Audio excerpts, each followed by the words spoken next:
Look here, this is a four-liner, a quatrain, and this poem may vie for a position of one of the best 5 short poems of the world. Within this short space of 4 lines, this poem aptly dramatizes. This poem beautifully dramatizes human psychology in terms of social behavior that is valid in all ages and in all countries. To be more precise, this poem points out how hypocritical the middle class mind can be. In fact, the poem has 2 layers of meaning. One is literal, other is figurative. So hello guys, this is TITBITS number 3 of Language Mantra channel. This playlist TITBIT gives us more liberty to bring in something other than, say, grammar and usage. So we have a translation today. Translation of a Bengali poem written by Rabindranath Tagore. This poem is Kutumbita-bichar. The name of the poem is Kutumbita-bichar. That means selection of friends and relatives.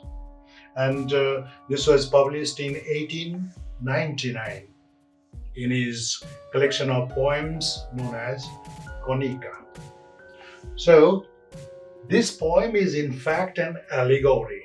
You know allegory. Allegory is a story, and actually characters are either animals or objects of nature, etc. So Aesop's fable we have, there are animals they are speaking, and what they are speaking may not be relevant for their own life, but that is very much relevant to the human life and behavior.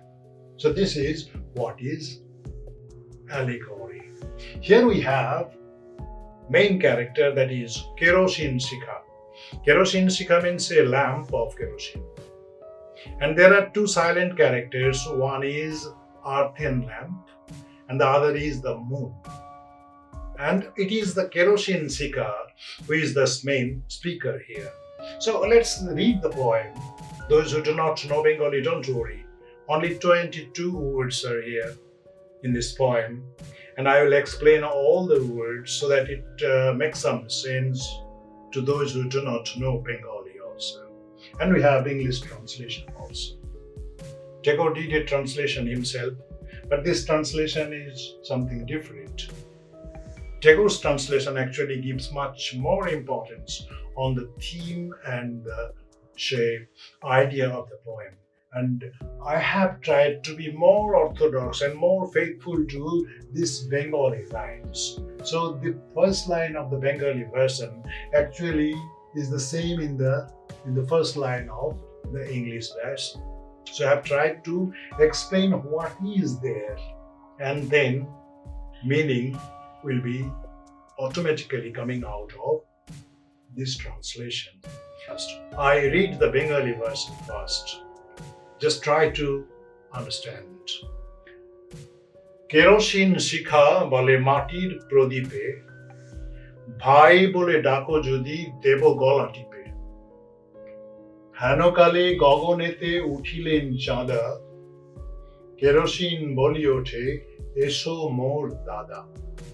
Explanation. Kerosene Shikha is a lamp, that is kerosene lamp. The content is kerosene. And kerosene Shikha bole, that means kerosene lamp says to the lamp of clay. To the lamp of clay. Now, lamp of clay means actually it is the clay that is the container.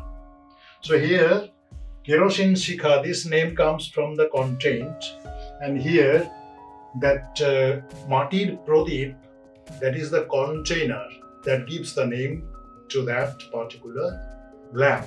And we have a very small thing here, you see. This one is what we call prodip. Just a container is vial. The container or the vial is made of clay, very small. You can put 4 or 5 into your pocket. Whereas kerosene shika is bigger one. It gives more light, and this is very small one, and it has very thin light. So you can understand the meaning. One is of a bigger status, and the other is rather poor in relation to that. Bhai bole dako jodi. Bhai means brother. If you call me brother, debo gola tipe. Who says this? Kerosene lamp says this to the earthen lamp. If you call me brother, I'll strangle your throat and kill you. So this is so simple. Kerosene lamp threatens the earthen lamp. Don't call me brother, or else I'll kill you. Third line. Hanokale gogonete uthilen chanda. Just at this time, or just then, in the sky, the moon rises. Now see, almost 180% volt of the kerosene lamp. What does he say? Kerosene boli othe. He hastens to say, kerosene lamp hastens to say, Esho mor dada, come my dear brother. So these see a conversation of a person that is kerosene lamp. On the one hand, he hates somebody, looks down upon the earthen lamp, and when the higher body comes, he welcomes him cordially. He cordially welcomes him. So this is the position of the middle class man, a bourgeois man. He always tries to look down upon the poor and look up to the powerful. Now see the translation. The kerosene lamp warns the tiny lamp of clay. The kerosene lamp warns the tiny lamp of clay. Stop calling me brother. Stop calling me brother, or I'll throttle you today. Third line. Up there in the evening sky, soon floats the moon. Up there in the evening sky, soon floats the moon. Come, my brother. The kerosene welcomes him soon. So this is the position, the contradiction of a middle class man that is represented by the kerosene lamp. He has a straightforward logic. Don't allow anybody who is socially weak or poor, but try to get access to those who are powerful. So this is the logic. And here the moon is silent.